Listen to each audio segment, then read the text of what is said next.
Hello everyone, myself Dr. Sandhya. I am Assistant Professor of Physics from Department of Higher Education, Haryana, India. Students आज का जो हमारा topic है वो है derivation of Maxwell second equation. Last जो video थी उसमें हमने किया था मैक्सवेल फर्स्ट इक्वेशन के बारे में। एंड फर्स्ट मैक्सवेल इक्वेशन है वो आपने देखा भी होगा कि मतलब किससे रिलेटेड होती है, वो डाइवर्जेंस ऑफ इलेक्ट्रिक फील्ड से रिलेटेड होती है। और सेकंड मैक्सवेल इक्वेशन होती है वो आपकी क्या होती है, डाइवर्जेंस ऑफ मैग्नेटिक फील्ड की इंफॉर्मेशन हमें देती है। तो हम शुरू करते हैं यहाँ से। This equation represent the Gauss law in magnetostatics. According to this law, the total magnetic flux through the closed surface is zero. अब हमें पता होना चाहिए कि गॉस लॉ है वो मैग्नेटोस्टैटिक के अंदर क्या होता है। लास्ट जो हमने मैक्सवेल फर्स्ट इक्वेशन जो किया है उसमें भी हमने स्टडी किया था कि गॉस लॉ है वो एक तरह से क्या है कि जिस भी आप फील्ड के बारे में इंफॉर्मेशन देती है एक तरह से फ्लक्स के बारे में इंफॉर्मेशन देता है हमें गॉस लॉ। तो गॉस लॉ है वो आपका क्या हो जाएगा कि मतलब मैग्नेटिक फ्लक्स है वो आपका क्या है, बी डॉट डी एस से रिप्रेजेंट किया जाता है। एंड मैग्नेटिक फ्लक्स है आपका वो आपका क्या है, बी डॉट डी एस से रिप्रेजेंट किया जा रहा है। तो इन्होंने क्या कहा कि according to this law the total magnetic flux through the close surface is zero. ठीक है, मैग्नेटिक लाइन ऑफ फोर्स है वो आपने देखा होगा कि जैसे इलेक्ट्रिक फील्ड होता है तो उसमें क्या होता है कि हमारा एक पॉइंट चार्ज होता है। आपका क्या हो गया, एक पॉजिटिव हो सकता है या फिर नेगेटिव हो सकता है। पॉजिटिव से हम बताते हैं कि जो इलेक्ट्रिक लाइन ऑफ फोर्स होती है वो आउटवर्ड फ्लो करती है, नेगेटिव है उसमें क्या हो जाएगा आपका एक तरह से इनवर्ड फ्लो होता है। लेकिन बेटा मैग्नेटिक लाइन ऑफ फोर्स की जब आप बात करते हो तो हम क्या कहते हैं, एक बार की फॉर्म में हम मैग्नेट को रिप्रेजेंट करते हैं, जिसमें आपका एक पोल आपका नॉर्थ पोल होता है और एक आपका क्या होता है, साउथ पोल होता है। ठीक है, नॉर्थ एंड साउथ है, उसमें आपने देखा होगा कि मैग्नेटिक लाइन ऑफ फोर्स होती है वो एक तरह से क्लोज लूप की फॉर्मेशन करती है।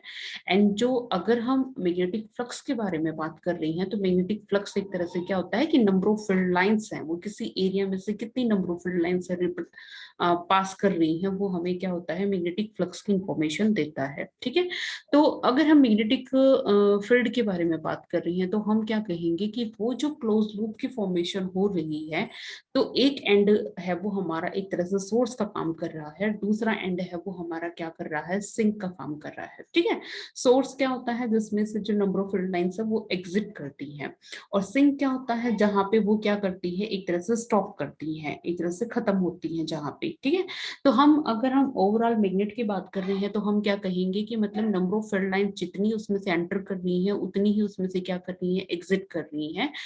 तो नेट फ्लक्स की अगर हम बात करेंगे तो वो उस रीजन के अंदर क्या हो जाएगा, आपका जीरो हो जाएगा। ठीक है, एंड गोसला है वो अगर हमें मैग्नेटिक फ्लक्स की इंफॉर्मेशन देता है तो उन लाइन ऑफ फोर्स के कॉरेस्पॉन्डिंग जितना भी फ्लक्स है आपका वो जीरो है, तो हम क्या कहेंगे कि B dot D S is equal to zero for magnetostatics, या फिर हम कह सकते हैं मैग्नेटिक फील्ड के कॉरेस्पॉन्डिंग।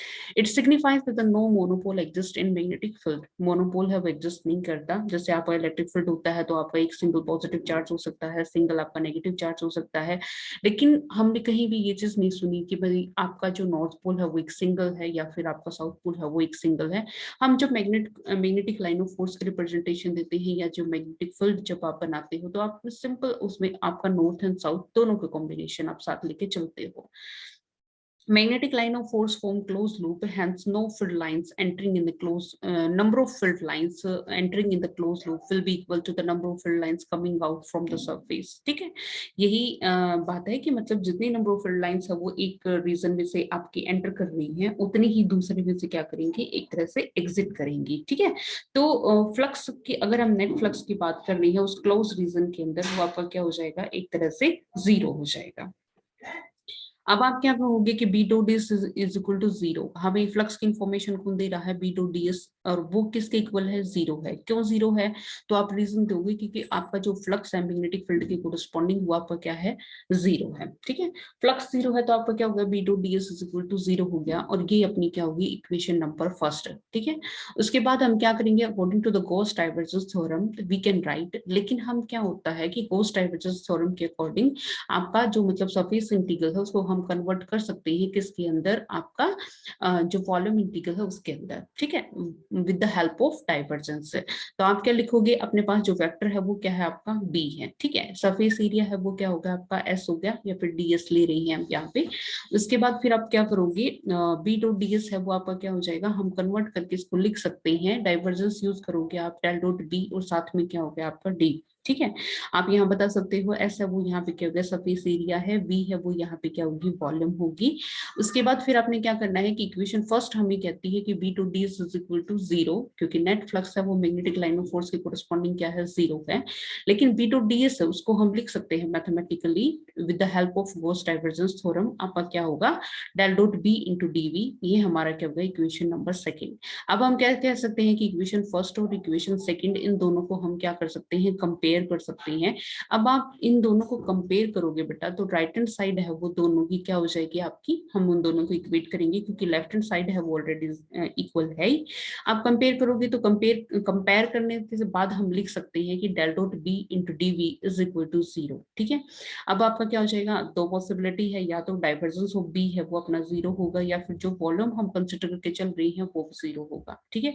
तो यहाँ से आप कंक्लूड करोगे कि divergence of B is equal to zero, या फिर हम लिख सकते हैं इसको कंबाइंड फॉर्म में या फिर फाइनल फॉर्म में लिख सकते हैं कि del dot B is equal to zero. यही हमारी क्या है सेकंड मैक्सवेल इक्वेशन है, ठीक है। तो बिल्कुल छोटा सा टॉपिक है बेटा ये कि डाइवर्जेंस ऑफ बी है वो जीरो होता है, जीरो होता है तो आपको रीजन देना पड़ेगा कि क्यों जीरो होता है। तो आप बताओगे, आप शुरू करोगे गॉस लॉ इन मैग्नेटोस्टैटिक्स से। गॉस लॉ इन मैग्नेटोस्टैटिक्स क्या देगा आपको, गॉस लॉ हमेशा इंफॉर्मेशन देता है फ्लक्स की, चाहे वो इलेक्ट्रोस्टैटिक में है तो आप इलेक्ट्रिक फील्ड के कोरस्पॉन्डिंग जो भी फ्लक्स होगा उसकी इंफॉर्मेशन दोगे। अगर आप मैग्नेटोस्टैटिक्स में बात कर रहे हो तो आप मैग्नेटिक फील्ड के कोरस्पॉन्डिंग जो भी फ्लक्स होगा उसकी इंफॉर्मेशन दोगे, ठीक है। फिर आप रीजन दोगे इसके साथ कि मैग्नेटिक लाइन ऑफ फोर्स होती है वो हमारा क्या होता है क्लोज लूप की फॉर्मेशन करती है। तो जितनी number of line of force है वो हमारी एंटर कर रही है उस रीजन के अंदर, उतनी ही लाइन ऑफ फोर्स हमारी क्या कर रही है एग्जिट कर रही है, ठीक है। तो number of line of force का जो मतलब एक तरह से इनवर्ड फ्लो है एंड आउटवर्ड फ्लो है वो दोनों क्या है इक्वल है, ठीक है।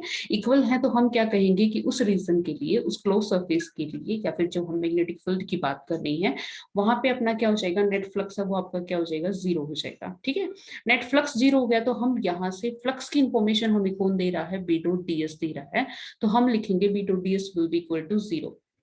फिर आप कहोगे कि गॉस डाइवर्जेंस थ्योरम है उसकी हेल्प से हम जो आपका बी डॉट डी एस है इसको हम कन्वर्ट कर सकते हैं किसमें वॉल्यूम इंटीग्रल में, लेकिन वॉल्यूम इंटीग्रल के लिए हम क्या यूज करेंगे डाइवर्जेंस यूज करेंगे।